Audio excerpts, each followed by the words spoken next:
one.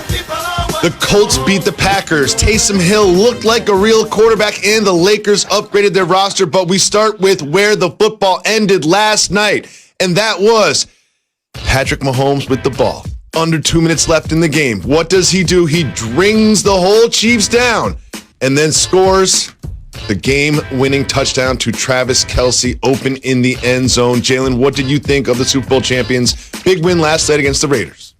Eric Bieniemy and Andy Reid, they're just playing chess when everybody else playing checkers, Jacoby. Like, did Patrick Mahomes ever seem rushed or pressed? You know, they got the cheetah catching double-figure balls. They just dumping it down to him when they need to.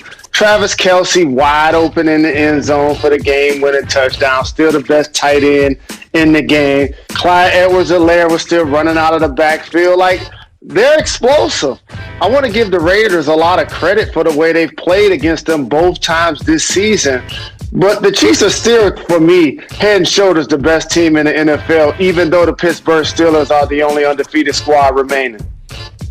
They really did look like the best team in football last night, and they made it look easy, as you said. Was there any doubt that Patrick Mahomes was going to take them down and score a touchdown? Like, when he got the ball and he had 75 yards to go, you knew exactly what he was going to do. He was 6 for 7 on the drive. You mentioned Edwards-Helaire. He had a good game. First time he had more than one rushing touchdown a game. He had 2.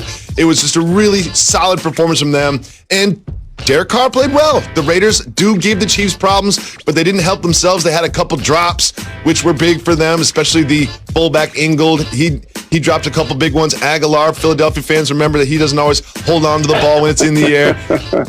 But again, it goes back to the Kansas City Chiefs being the best team in football, and they avenged this one loss they had this season to the Raiders and reestablished themselves as the team to beat, not just in the AFC, but in the entire league. I want to give a big shout to Darren Waller, who played really well. Love what Darren Waller's doing for the Raiders, but something tells me that they're not going to be too much problems for the Chiefs moving forward in the rest of this season. Jalen, what do you think about the Raiders? Can I give a big shout during the holiday season also? You kind of alluded to it. I'm glad Nelson Aguilar got a chance to go to the Raiders and kind of reinvent himself.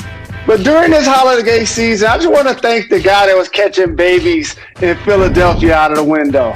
You know, I want to thank that guy. How about that, Jacob? I want to give thanks for him. And in that moment, he thought about his Eagles. You know, that's really impressive. But in all honesty, you're right, Waller, he that dude, man. He that dude. And watching him and Kelce go at it, that is going to be something special over the next few seasons. Absolutely. There's also another game between two big teams, and that was the Colts against the Packers. You remember I predicted the Colts would win, and they did. They got a little help on this play here where Valdez-Scantling, just Valdez-Scantling in overtime in his own territory, doesn't have the ball in the appropriate hand, had it in his right hand instead of his left hand. That turnover led to a game-winning field goal you will see right here, which led to the Colts winning in overtime. Jalen, we've talked about it. They don't do it impressively, but they win games. The Colts have beaten the Titans last week, the Packers this week. They gave up 0 points in the second half to the Titans last week. They gave up 3 points to the Packers in the second half this week. What do you think about the Colts? You got to get a coach credit. And you know I lived there for 6 years, and Tony Dungy was their coach, and the Sheriff Peyton Manning was their QB. And to see them reinvent themselves with Phillip Rivers has been crazy. It's not like they throwing the ball all over the lot to T.Y. Hilton. They use multiple backs out of the backfield. But how many holding penalties can one team get, Jacoby? Like, seriously. Taylor ran the ball, seemed like 4 or 5 times. They got a holding penalty almost every time.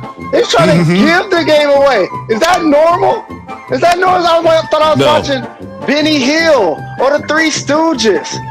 Oh, like, seriously, how many holding penalties can one squad get within a 2-minute ratio? Is that a record? That has to be a record. So big shout to them for hanging on, but Packers had those couple of costly turnovers. And I got to say one more thing about the Packers. And I like how Williams has emerged out of the backfield and he gives them a great change of pace. But, dog, why don't they feed Adams and Aaron Jones? That's what I was thinking. Seriously, like they have a legit big three. I think Aaron Jones only ran the ball 10 times. They only target Adams 8 times. They should be feeding them like a Wu-Tang album and feeding them and feeding them and feeding them. They got Aaron Rodgers as the quarterback, dog. Don't get too cute, Green Bay. We know that you got some holes defensively, but those two guys should be getting fed. Absolutely, and the Colts have no holes defensively. They have looked like one of the best defenses, not just by the eye test, but also by the numbers. When you look at their numbers, they create turnovers. They don't give up yards. They don't give up points. They're led by Darius Leonard, who does a great job for them as well. They do a really good job. Big shout to the Colts, who seem to be one of the teams in the AFC that you don't want to play in the playoffs.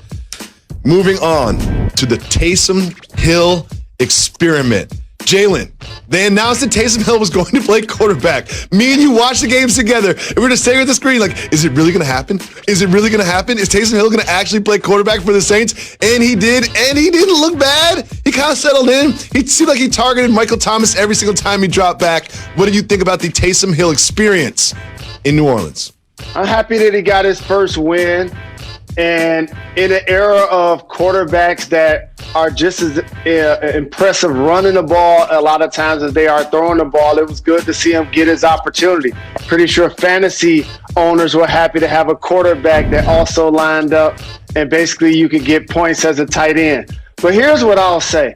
How about Michael Thomas? He basically had the same productivity yesterday, Jacoby, that he had the entire season. Wow. The entire season.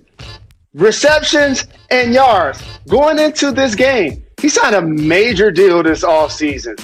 He broke an NFL record in catches last year. Don't you find it a bit, I guess, odd that he can catch as many balls from Taysom Hill as he caught from Drew Brees all season? So that's got to be something that they got to clearly get ironed out moving forward. But Alvin Kamara, he's just consistent. Scored another touchdown, always finds a way to get into the end zone. Absolutely. And we also have to give a salute to the Saints defense that was in the backfield of the Falcons all day long.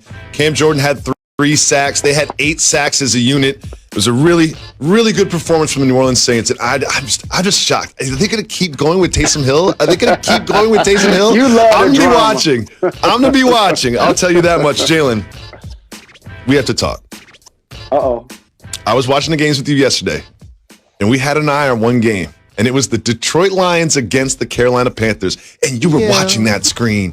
You just watching that screen intently, and it's an emotionally abusive relationship that you have with this team. They scored 0 points in the football game, Jalen. 0 points. They didn't score a point. A point.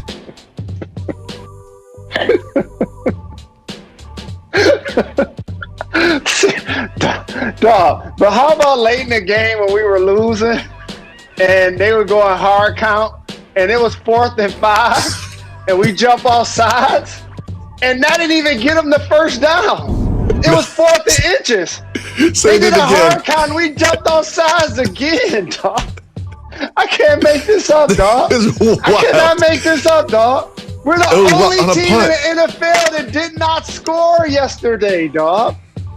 Dog, we have a veteran quarterback. It seems like 95% of his passes are 5 yards or less. They started somebody in the NFL for the first time, and props to him. It was great to see him get his opportunity through 2 interceptions. But can we compare Walker to Matthew Stafford, please? Is there a way to compare these 2 quarterbacks? Oh, yes, we can. So there are going to be times when people talk to me about what we should do in the draft. And like I told you, it's not that Matthew Stafford isn't a really good veteran quarterback, Jacoby, but we should be paying our quarterback $760,000, not $15.5 million if we're going to score 0 points on Sunday. Oh my goodness, Jacoby. We were watching the game at the end when they lined up for that sympathy field goal just to get a number up on the scoreboard, and it just goes left. Not even and we close had a to great close. double reverse pass to Marvin Jones. He catches it in the end zone. False start. Yep, call it False back. start. Call it back. Oh, that was hilarious. From a team that literally didn't score a point to a team that recently won the championship, and I'm talking about the Los Angeles Lakers. They did some retooling of the roster and some upgrades. What do you think about the additions that the Lakers put together? Take a look. Hey, man, I'm telling y'all something. With the Lakers, Rob Pelinka, LeBron James, Anthony Davis, and Rich Paul is doing to this league. Shout to Jeannie Buss. It ain't fair, dog.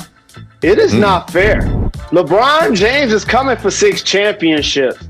I know a lot of people tired of having that who's the GOAT argument, and he's sitting at 4 right now. But the Lakers are doing an amazing job of stacking the deck.